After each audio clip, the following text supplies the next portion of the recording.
Hello. કેમ છે બેટા? અને વિજય કેમ છે?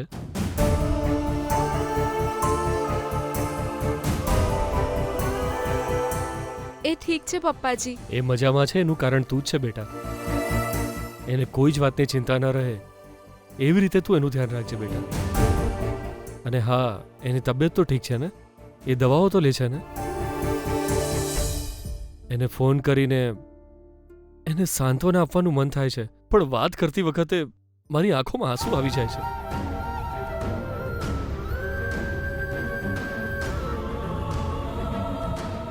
એટલે હું તને પૂછી રહ્યો છું. હા પપ્પાજી, એ તો એકદમ મજામાં છે. પરમ દિવસે એના શરીર પર ઈજાઓ જોઈ ને એટલે મને આખી રાત ઊંઘ નહોતી આવી. મેં એને તો સાંત્વના આપી દીધી, પણ મારું મન અંદરથી સાવ તૂટી ગયું છે બેટા.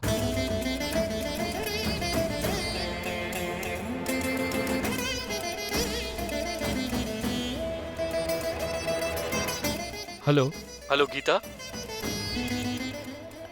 હા પપ્પાજી. તારી અને વિજય સામે જે મુશ્કેલીઓ આવશે એનો તમે સરળતાથી સામનો કરી શકશો. એ તમારો વિશ્વાસ નહીં તોડી શકે. કેમ કે જ્યાં સુધી તું વિજયની સાથે છે મને ખબર છે એને કંઈ જ નહીં થાય. ઠીક છે બેટા, હું ફોન મૂકું છું.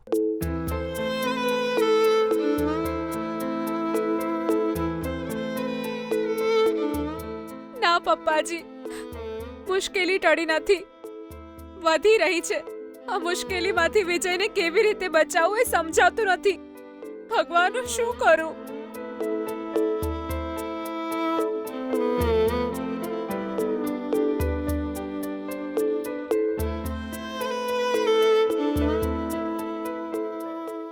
ના, કંઈક તો કરવું પડશે.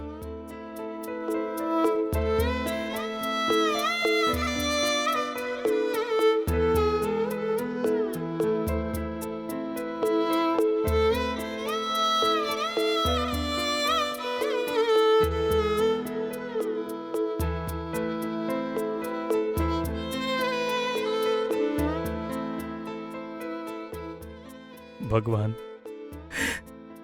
તમે આવું કેમ કર્યું? હા, આ રીતે મારા હાથ કેમ બાંધી દીધા છે તમે? હું જીતવાની તૈયારીમાં છું. એક મિનિટ મારા માટે ઇમ્પોર્ટન્ટ છે ત્યારે મને મદદ કરવાને બદલે આવી હાલત કરી મારી. બિચારી ગીતા ખબર નહીં મારા માટે ક્યાં ક્યાં ભટકતી હશે. મને નિર્દોષ સાબિત કરવા માટે ખબર નહીં કેવી મુશ્કેલીઓનો સામનો કરી રહી હશે.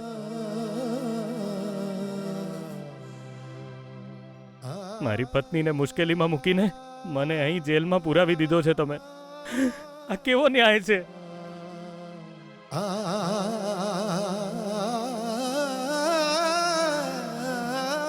એય, ક્યારનો હું બોલી રહ્યો છે? અરે, તારી પત્ની સ્મગલરના બોસને પકડાવી દઈશ ને એવું કહીને ગઈ છે. એવું થાય ખરું હે?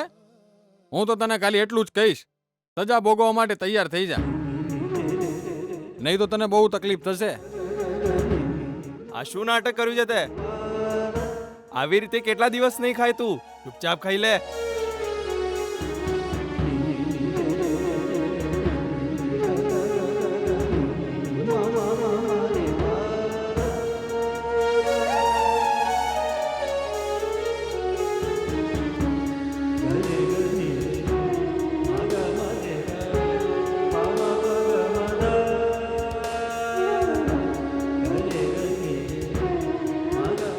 શું થયું ગીતા? એ મળી કે નહીં ગીતા? મળશે. અત્યારે ભાગી ગઈ છે. પેટ્રોલ પંપ પાસે મેં એને જોઈ હતી. સાયકલ જોઈને મજાક ઉડાવી રહી હતી. બહુ શ્રેણીમાં વાત કરતી હતી. પછી ખબર પડી કે એ જ સ્ટેલા છે.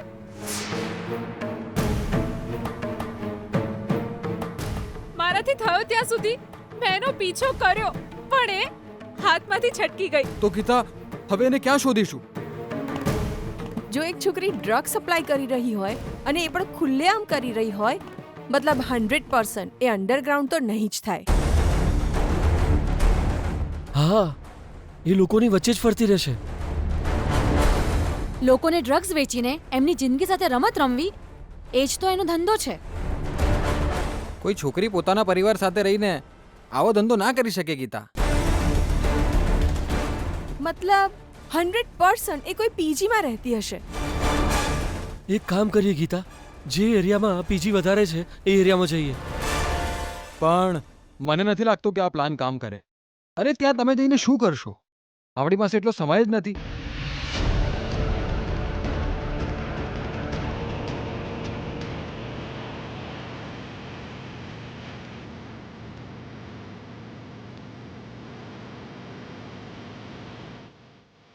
અત્યારે આપણે રોડ પર પાનની દુકાનો પર પૂછીએ કે ડ્રગ્સ ક્યાં મળે છે.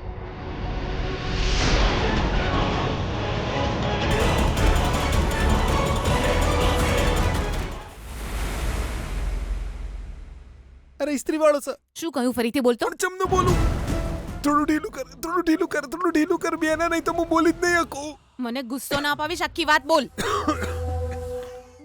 બેના ગીતાડીને વિજય જેલમાં છે એ ખબર પડી જઈ છે અને પોલીસ સ્ટેશન જઈને વિજયને મળી આવી છે. હવે એ વિજયને કોર્ટમાં હાજર કરે પહેલા અસલી ડ્રગ સપ્લાયરને પકડાઈ દેશે એવી વાત એના ઇન્સ્પેક્ટરને કરી લીધી છે. બેના અને ઇન્સ્પેક્ટર એને પરમિશન આલી છે. હવે તું મને છોડ બેના. પણ તને આ બધું કેવી રીતે ખબર પડી? આપણે તો વિચારી રહ્યા હતા કે એના વિશે એને કંઈ ખબર જ નથી. નો, કોઈ પણ ભોગે હું વિજયને જેલમાંથી બહાર તો નહીં જ આવવા દઉં. બેના તું ઓલા ઇન્સ્પેક્ટરને ઓળખશે ને? એ બહુ જ ડેન્જર છે. તરત જ એને ફોન કરીને વાત કર બેના. વિજયને કોર્ટમાં હાજર કરવાનું કહી દે. ના ભઈલા, આ મેટરમાં હું ડાયરેક્ટલી ઇન્વોલ્વ થવું એ જોખમી છે. એટલે તો મારો પર્સનલ નંબર પણ યુઝ નથી કરતી.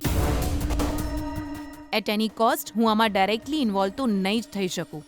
અલી બેના તો તારે શું કરવું છે એ તો બોલ. ઓલી ગીતાડી બહુ પહોંચેલી માયા છે એ તને ખબર છે ને? એ સ્ટેલ્લાને ગોતીને જ શ્વાસ લેશો બેના. એવું ન થવું જોઈએ. એને કેવી રીતે શોધી શકે? એ કોઈ પોલીસવાળી છે? સ્ટેલાનું અસલી નામ, એની ડિટેલ્સ વિજયને પણ ખબર નથી. તો પછી ગીતાને કેવી રીતે ખબર પડશે? તારી વાત તો સાચી છે બેના. આટલા ઓછા ટાઈમમાં સ્ટેલ્લાને ગોતવી એ તો ખરેખર અઘરી વાત છે. પણ આ ગીતાડીને આપણે ઓછી ના અંકાયો બેના, કારણ કે આપણને એનો ભૂતકાળનો એક્સપિરિયન્સ થઈ જયેલો છે. સ્ટેલાને સાવધાન રહેવાનું કહી દે. થોડા દિવસ માટે એને અંડરગ્રાઉન્ડ કરી દે. એને અત્યારે જ ફોન કર.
Hey, hi bro, how are you?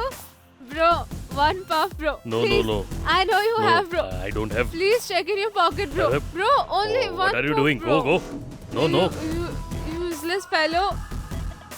Hi bro. How are you bro? Bro, only one puff bro, please. Bro, please. Hi. Only one puff.